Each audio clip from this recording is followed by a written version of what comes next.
जय माता की। श्रावण महात्म्य का आज हम करेंगे 30वां अध्याय और अंतिम अध्याय। 30वां और अंतिम अध्याय, इसके अंदर श्रावण मास का संक्षिप्त महात्म्य तथा उसके सुनने का फल बताया गया है।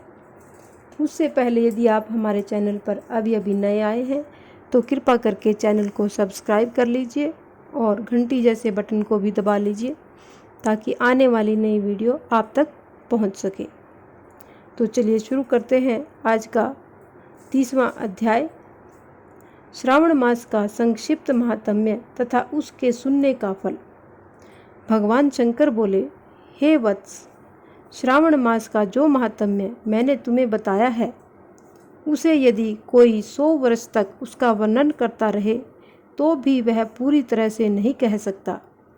सती ने दक्ष प्रजापति के यज्ञ में अपने शरीर का होम करने के बाद हिमालय की पुत्री के रूप में पैदा होकर इसी श्रावण मास का सेवन किया था, जिसके कारण उसने मुझे पति के रूप में प्राप्त किया है।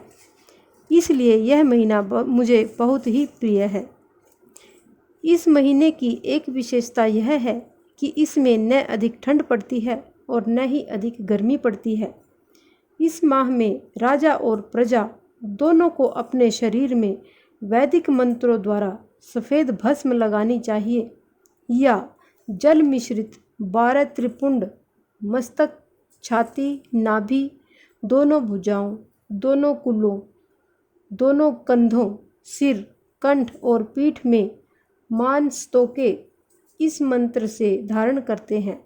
सधो जात्यादि इससे या षडाक्षर मंत्र से सर्वांग में भस्म लगानी चाहिए। शरीर में 108 रुद्राक्षों को धारण करना चाहिए। 32 रुद्राक्ष गले में, 22 मस्तक में, 12 दोनों कानों में, 24 दोनों हाथों में, 8 दोनों भुजाओं में, एक भाल में और एक शिकाग्र भाग में धारण करने चाहिए। पंचाक्षरी मंत्र ओम नमः शिवाय का जाप करना चाहिए। श्रावण मास को मेरा प्रिय मास जानकर इस मास में मेरी तथा केशव की पूजा करनी चाहिए। मुझे इस महीने में श्री कृष्ण जन्माष्टमी अधिक प्रिय है। इसी दिन देवकी के गर्भ से श्री कृष्ण जी का जन्म हुआ था। हे वत्स, मैंने तुमसे श्रावण महीने का लेश मात्र महात्म्य कहा है। अब तुम क्या सुनना चाहते हो? सनत कुमार जी बोले, हे भगवान, श्रावण महीने के जिन कर्मों को आपने बताया उन्हें सुनने के समय आनंद रूपी सागर में मगन हो जाने से तथा अधिक हो जाने के कारण सब बातें स्मरण नहीं रही। हे नाथ, तथ्य रूप से आप सुनाएं, जिससे क्रम से पता चले तथा मैं भक्ति पूर्वक ग्रहण कर सकूं। भगवान सदाशिव बोले, समाहित हो, शुभ अनुक्रमणिका सुनो। शौनक ऋषि का पूर्व प्रश्न है, अनंतर सूत जी का उत्तर है। सुनने वालों के गुणों की कथा, तुम्हारे प्रश्न और श्रावण मास की तथा श्रावण की स्तुति। हे मुनि श्रेष्ठ, फिर सविस्तार तुम्हारा प्रश्न हुआ। तुम्हारे द्वारा मेरी स्तुति, नाम निवर्चन आदि सहित हुई।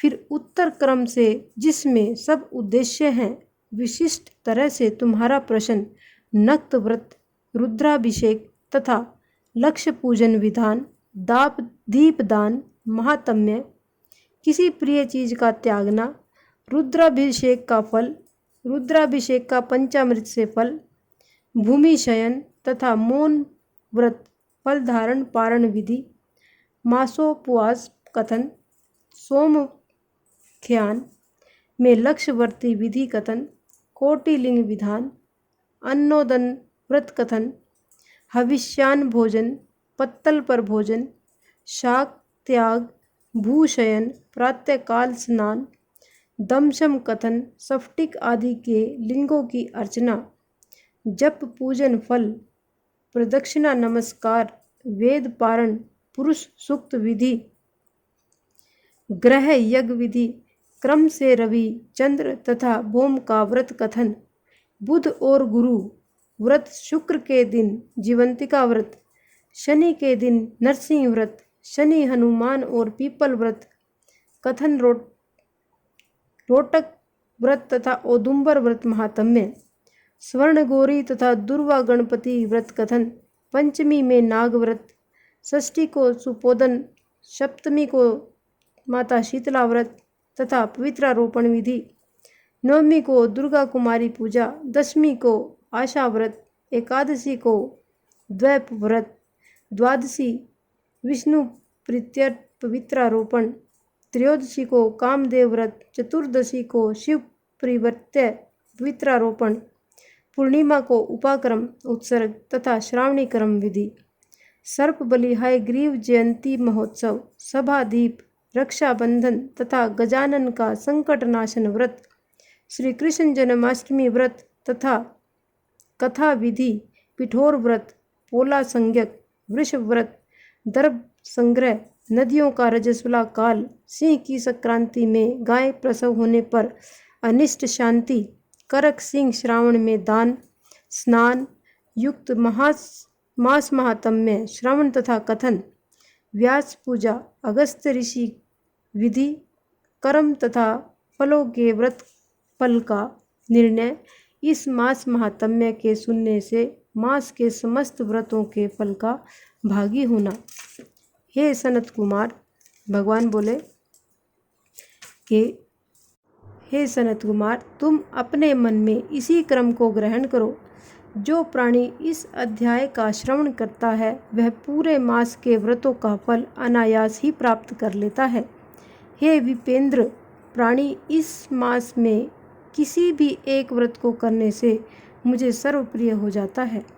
सूत जी ने शौनकादि ऋषियों से कहा कि हे ऋषि वृंद, सनत कुमार श्रावण मास की स्तुति करके और देवादिदेव भगवान श्री सदाशिव का अपने मन में स्मरण करते हुए उन सब ऋषियों की आज्ञा लेकर अपने आश्रम को चले गए।